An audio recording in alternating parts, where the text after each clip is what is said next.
और झुलुआ पड़ल बा। और जेकी झूला गीत सुने के हो तो देखी हमने की चैनल बा जे पर हमने जा काम कर बानी नौटंकी फैंस, सूरज अलबेला एंटरटेनमेंट और दिनेश कटवा, पलक राणा जी 999।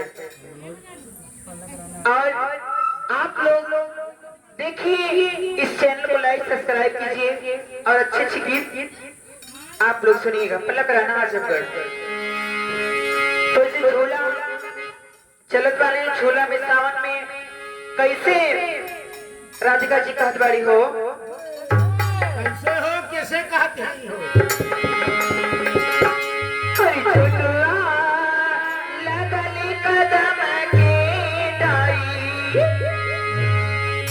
हरी झुलुआ लगल कदम के डारी, झुलावे कृष्ण मुरारी नाथ।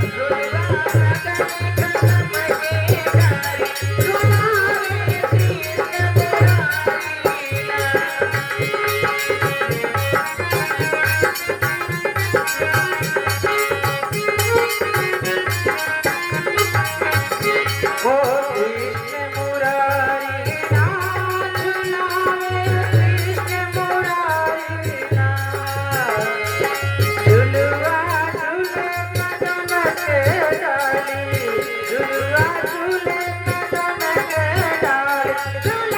कृष्ण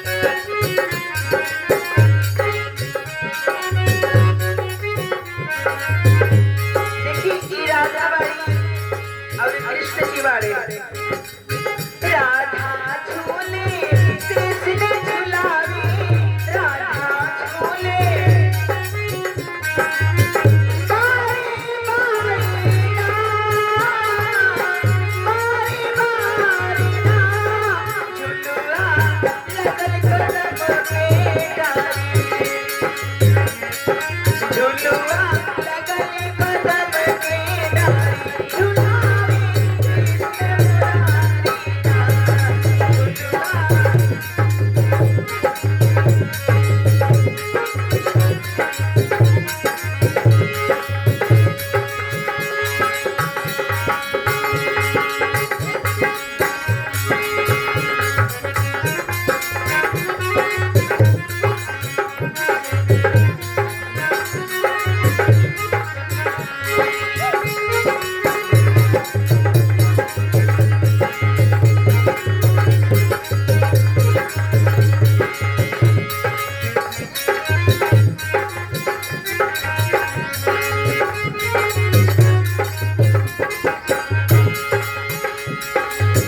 कैसे हमारे कृष्ण जी की बजावे।